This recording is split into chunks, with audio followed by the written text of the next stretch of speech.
हे friends, तो कैसे हो आप सब। Good morning good morning good morning. तो आप लोगों को गुड मॉर्निंग। तो आज का दिन 6 जून 2024। तो आज है महावट सावित्री पूजा। माता सती जो सावित्री थी उनके नाम का ये आज का दिन है। तो सभी व्रती जितनी भी सुहागन महिलाएं हैं तो सारा आज के दिन वट के नीचे जाके पूजा करती हैं। उसके बाद अपनी पति की लंबी उम्र के लिए व्रत और उपवास रखती हैं। तो हम अपने ससुराल में हैं और जा रहे हैं।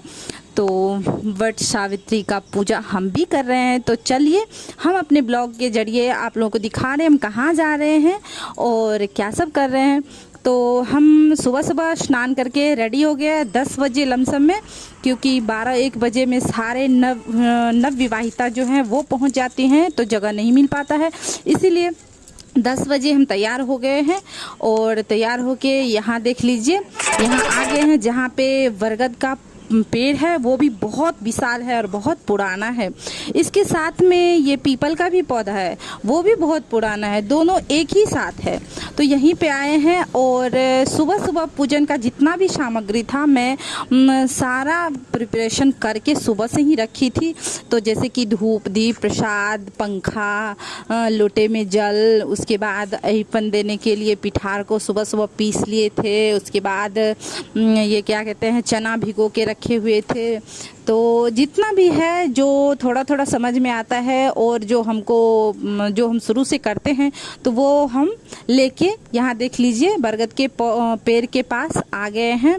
और यहाँ पे है पूजा करने के लिए सुहागन महिलाएं पहले से ही पहुँच चुकी है। तो 8-10 है यहाँ पे, लेकिन नव विवाहिता अभी नहीं आई हैं।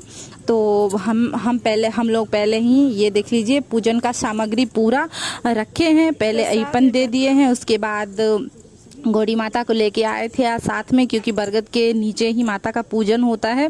तो हम लेके आए हैं और वहाँ पे गौड़ी का पूजन पहले कर दिए। उसके बाद प्रसाद धूप दीप नैवेद्य जो भी है वो सारा मतलब लगाए हैं। उसके बाद ये देख लीजिए यहाँ, तो आप लोग देख ही सकते हो जो मैं क्या क्या कर रही हूँ।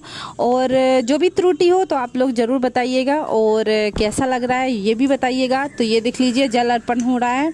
उसके बाद जल के बाद ये देख लीजिए अक्षत भी अर्पण हो रहा है। तो जो समझ में आता है वो सब कुछ हम कर रहे हैं।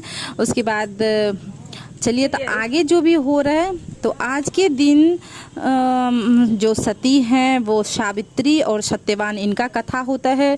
उसके बाद नाग का पूजन होता है, नाग नागिन का, तो उनका भी कथा होता है।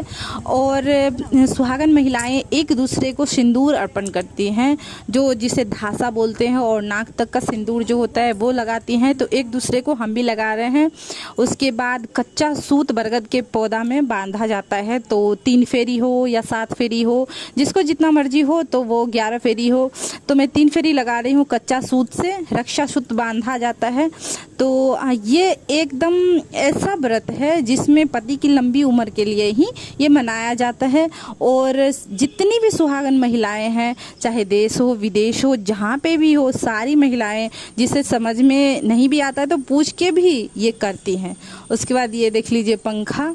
तो अभी तो सीलिंग फैन है, टेबल फैन है, लेकिन फिर भी ये परंपरा जो है तो बांस का पंखा ही लगाया जाता है। उसके बाद गला मिला जाता है, पाँव दबाया जाता है। घर पे जाके दबाऊं या ना दबाऊं, लेकिन यहाँ पे 1 साल में 1 बार दबाने के लिए सभी पहुँचता है, गला मिलने के लिए सभी पहुँचता है। तो ये देख लीजिए लास्ट हो गया पूजा तो मेरा संपन्न हो गया है। और कच्चा सूत जो है वो भी बंध गया।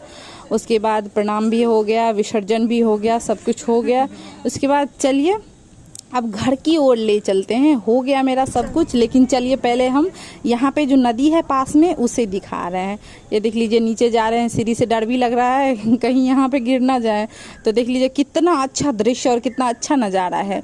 तो यहाँ का एकदम दृश्य बहुत ही अच्छा है और बहुत ही खूबसूरत है। तो जब घर से बाहर निकलती हूँ तो थोड़ा दृश्य चारों बगल का दिखा देती हूँ। तो आज के ब्लॉग में इतना ही।